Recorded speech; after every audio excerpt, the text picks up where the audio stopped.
Kingdom, different species and flora fauna सच में एक अलग ही लेवल का एक्साइटमेंट पैदा करता है।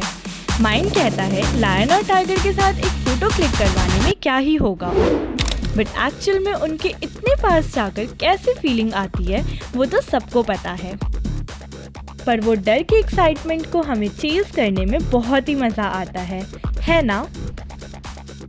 सो फ्रेंड्स, इसी थॉट के साथ मैंने सोचा मुंबई के बाहर क्यों अपने सिटी में ही एक ऐसी प्लेस विजिट करूं और आपको इसकी रिचनेस के बारे में बताऊं जो बच्चों से बड़ों सबका फेवरेट है। So hey everyone, welcome to Mumbai and far out.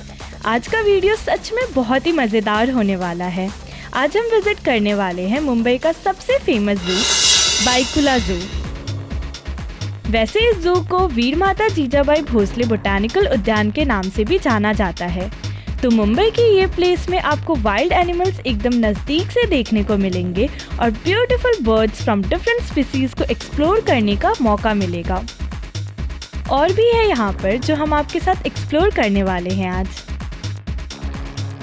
तो बस फिर क्या, चलिए आपको मुंबई की भागती हुई दुनिया से सीधा ट्रांसपोर्ट करते हैं जंगल की दुनिया की ओर और बताते हैं कि आपकी मुलाकात यहाँ किस किस से होगी और क्या क्या एक्टिविटीज़ आप यहाँ पर कर सकते हैं, इस जू की टाइमिंग्स क्या है और भी बहुत कुछ। मगर उससे पहले अगर आपने हमारे चैनल को सब्सक्राइब नहीं किया है then do subscribe it and also like, share and comment on our videos.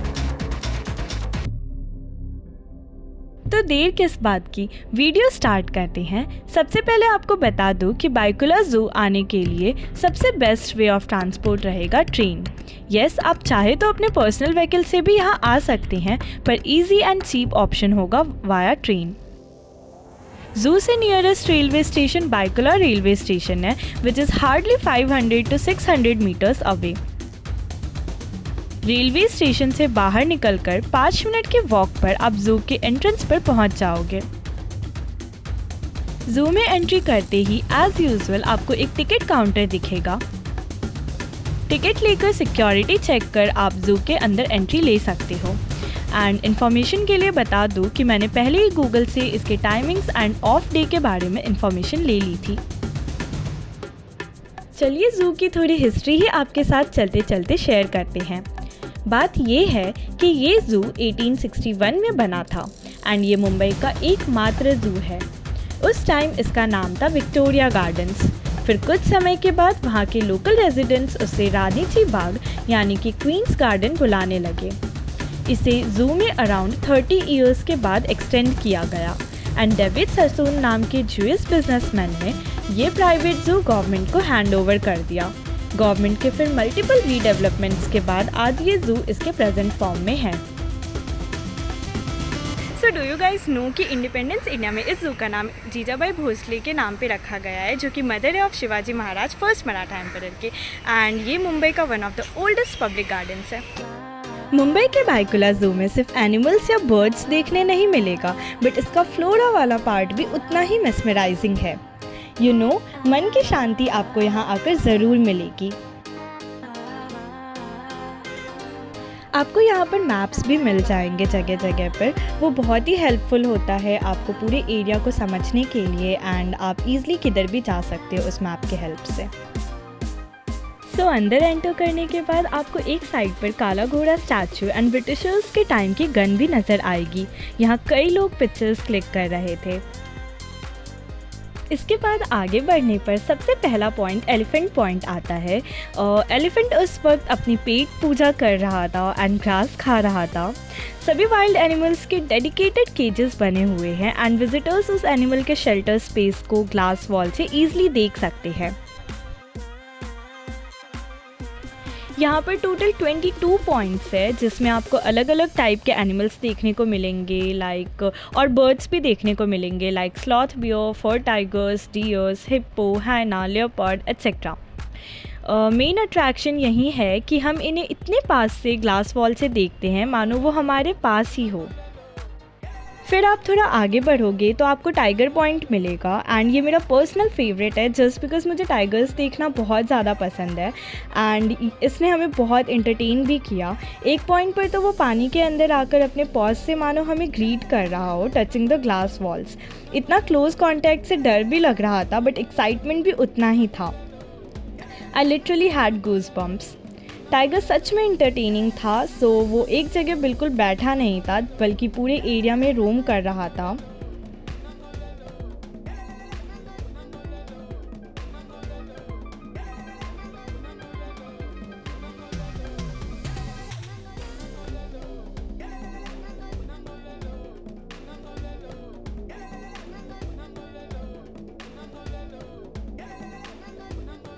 Tiger point के सामने ही एक छोटा सा कैफ़े बना हुआ था जिसका नेम है कैफ़े वाइल्ड। यहाँ आपको हर तरह के नाश्ता खाना मिल जाएगा और आप पॉज करके मेन्यू और उसके प्राइसिंग देख सकते हैं। हमने वहाँ से सैंडविच एंड बर्गर खाया और कोक लिया था एंड उसके जस्ट पास में ही ड्रिंकिंग वाटर एंड वॉशरूम की फैसिलिटीज़ भी अवेलेबल थी।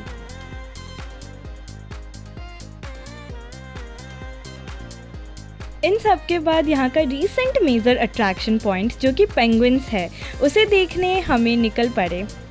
ये मुंबई के ज़ू में सबसे रीसेंट एडिशन है एंड शायद ही इंडिया के किसी और ज़ू में आपको पेंगुइन्स दिखाई देंगे।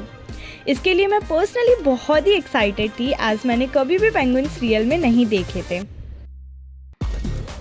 इसे ज़ू विलेज के नाम से भी जाना जाता है एंड अंदर एंटर करते ही आपको एक ऑडिटोरियम मिलेगा, पर अभी यहाँ कोई 3D शोज़ अवेलेबल नहीं हैं।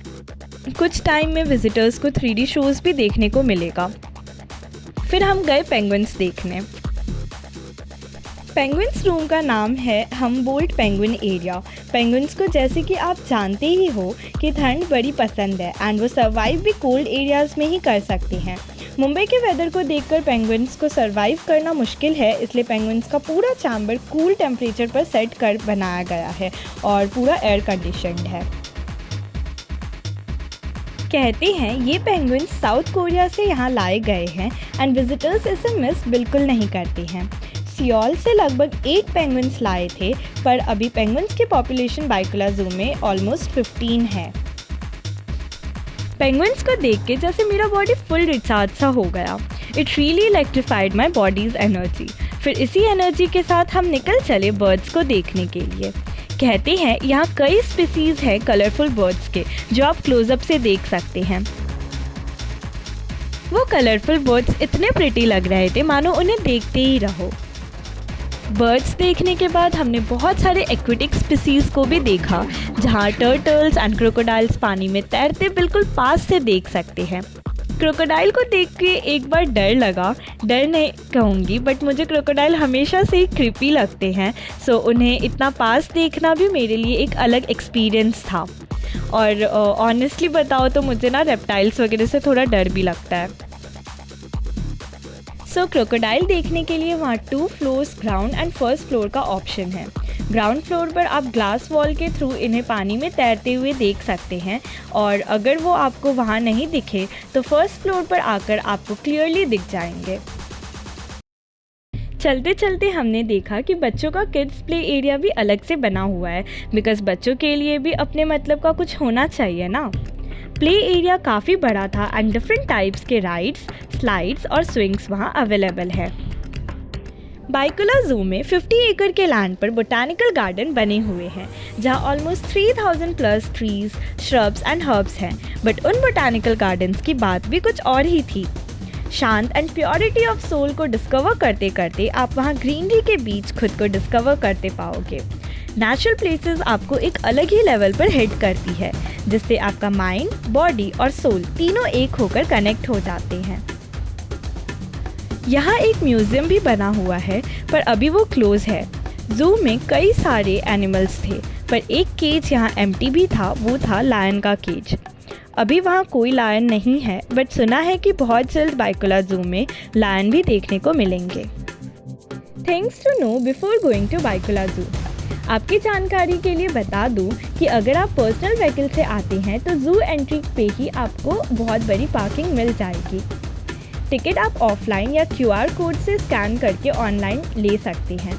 Entry ticket is ₹50 for 1 person and बच्चों की टिकट का प्राइस है ₹25। अगर आप फैमिली टिकट बाय कर रहे हैं तो कपल प्लस 2 किड्स आपको ₹100 में एंट्री मिल जाएगी।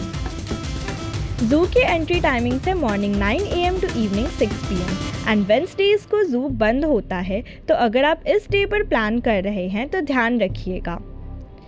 आउटसाइड फूड या वाटर बॉटल यहाँ बिल्कुल भी अलाउड नहीं है और सिक्योरिटी चेक के वक्त इसे निकलवा दिया जाता है। सिर्फ बेबी फूड्स ही अंदर अलाउड है और अंदर एक बहुत ही बड़ा फूड कोर्ट भी है जहाँ आप लंच कर सकते हो with veg and non veg both options. पूरा ज़ू एक्सप्लोर करने के लिए आपको ऑलमोस्ट 3 या 3.5 घंटे का टाइम चाहिए। ये एक 1 डे पिकनिक स्पॉट है जहां आप आकर नेचर के बिल्कुल करीब खुद को पाओगे एंड ट्रस्ट मी, ये बहुत ही इंजॉयबल प्लेस है।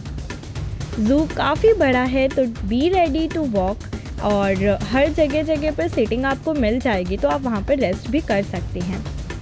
कंफर्टेबल क्लोथिंग, शूज़ एंड एक बैग साथ लेकर जाए as you have to walk a lot. Animals या बर्ड्स को फीड करना बिल्कुल भी अलाउड नहीं है, तो ऐसे करने का बिल्कुल भी मत सोचिएगा। हर केज का एक अलग पाथ है जिस पे आपको फीलिंग आती है कि आप सच में उनके स्पेस में एंटर कर रहे हैं। एंड लास्टली यहाँ पर स्पीसीज़ के बारे में काफ़ी सारी इन्फॉर्मेशन भी लिखी गई है जिससे आप पढ़कर काफ़ी सारी नॉलेज भी गेन कर सकते हो। नाउ अगर आप मुंबई से नहीं हो और आपके पास एक्स्ट्रा टाइम है तो आप बाइकुला ज़ू के अराउंड दूसरे कई अट्रैक्शंस पे विज़िट कर सकते हैं।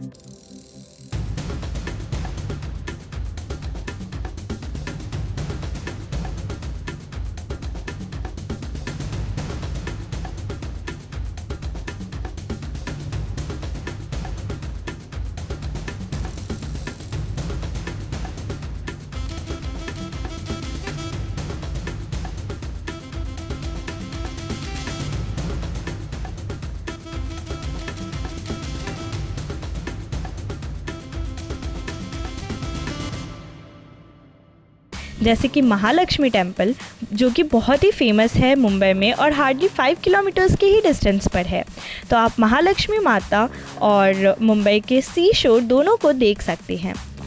इसके साथ ही आप महालक्ष्मी टेम्पल से कुछ ही दूर पर लोकेटेड हाजी अली दरगाह भी जा सकते हैं।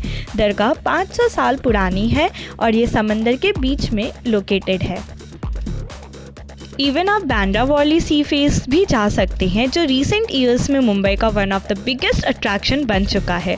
आप वहां इवनिंग टाइम पर जाकर सुकून से बैठकर सनसेट देख सकते हैं एंड मुंबई की बिजी लाइफ आपको वहां थमती दिखेगी सनसेट के टाइम पर। ये भी ज़ू से 5 किलोमीटर्स के डिस्टेंस पर ही है। इसके पास आपको कई सारे डिनर के लिए ऑप्शंस मिल जाएंगे, लाइक बहुत सारे रेस्टोरेंट्स एंड कैफ़ेज़ भी हैं। बट हाँ, मुंबई आए हो और स्ट्रीट चाट या वड़ा पाव या फिर मिसल पाव ना खाओ तो क्या कर रहे हो। और अगर आप मुंबई से ही हो तो बाइकुला ज़ू के बारे में तो आपने ज़रूर सुना होगा या फिर आप गए भी होंगे। जैसे मैं भी कई साल पहले यहाँ आई थी, बट अभी आकर इसका पूरा अलग ही मैप देखा मैंने। रिवैम्प के बाद ज़ू काफ़ी अच्छा बन गया है और प्रॉपर्ली मैनेज भी किया जा रहा है। एक्सपेक्टेड है आने वाले महीनों में यहाँ और भी वाइल्ड स्पीसीज़ देखने को मिलेंगे। तो बस मेरा बाइकुला ज़ू का ट्रिप यहीं एंड होता है और इतने सारे एनिमल्स, बर्ड्स, एक्वा एनिमल्स, इन सबको इतने पास से देखकर मुझे बहुत अच्छा लगा।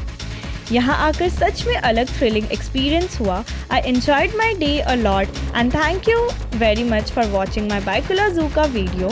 अगर आपको ये वीडियो पसंद आया हो तो please give it a thumbs up, do comment and share it with your friends and families. Bye bye.